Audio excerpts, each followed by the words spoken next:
Metro Man is kind to citizens while simultaneously coming off as very egotistical and self-absorbed. It's clear from his smug looks as a kid that he adores the attention, and he kinda lets it go to his head. The ceremony celebrating him at the beginning of the movie is one of the best character establishment scenes I've ever seen in an animated film. He's modeled after Elvis Presley, and he clearly has some rock star flair, but the way he uses his superpowers is kinda questionable. Like when he juggles babies, it kinda gives off the impression that these are just props to him, and he's so overconfident in his abilities that he has no problem with tossing babies up into the air and flinging them back to their parents at high speed.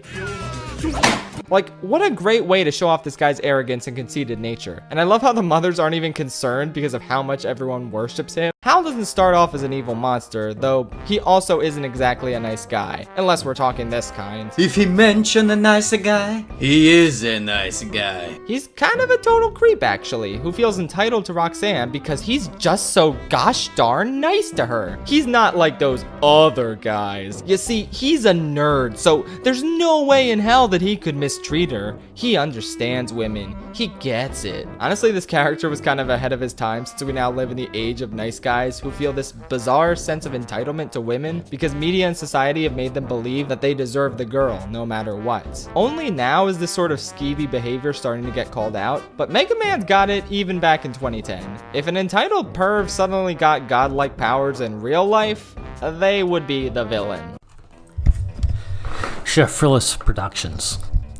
I was watching your video concerning Megamind, and it's a pretty good video, but once you started talking about the villain, Hal Stewart, and you called him an incel and a pervert, that's when I knew I had to make this response video, because it's not accurate to call Hal Stewart a pervert.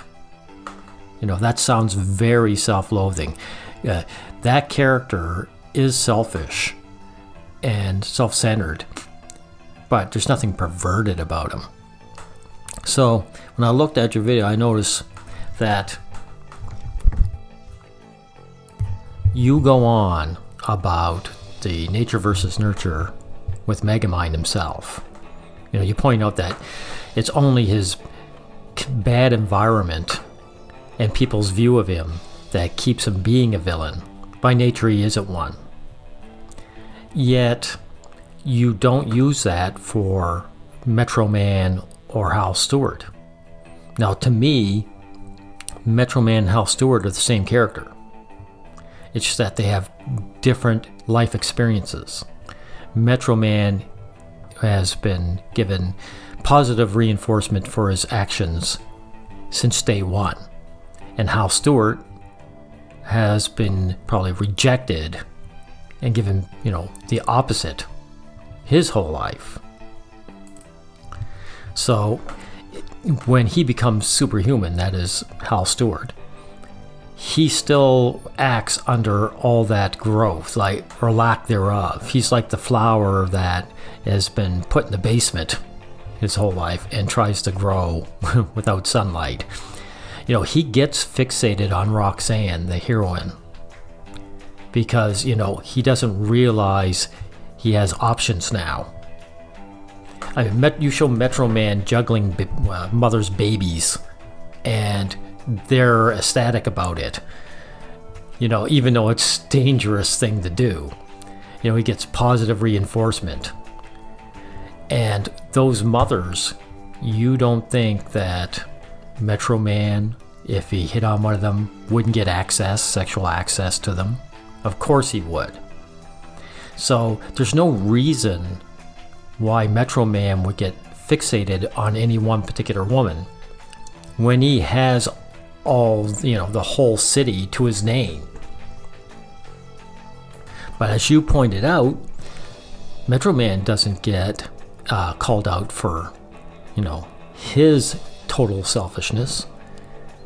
The movie, and the people watch it, they're given the impression that, well, it's up to you to decide. Well, I decide he is just as selfish as Hal Stewart. But essentially, the film is giving him a pass. Why are they giving him a pass? Because he is a high status male, the highest you can achieve. And Hal Stewart is the very opposite. And so, Metro Man's bad actions, his selfish actions, are downplayed, and Hal Stewart is called out as a villain. Now, when Megamind and Roxanne, they come to Metro Man to help them out with Hal Stewart, and he refuses. It's not like Metro Man it's not like a burning building where Metro Man can say, well, the fire department can probably handle that. Or a crime spree. The police, that's what the police are for. Or even a natural disaster, the military might be able to do something. An equally powered being like Hal Stewart becomes, basically only Metro Man could probably stand up to him. So when he refuses, he's just refusing the safety of every person there. There's really no excuse for him. It's complete selfishness. So I want to put that out there.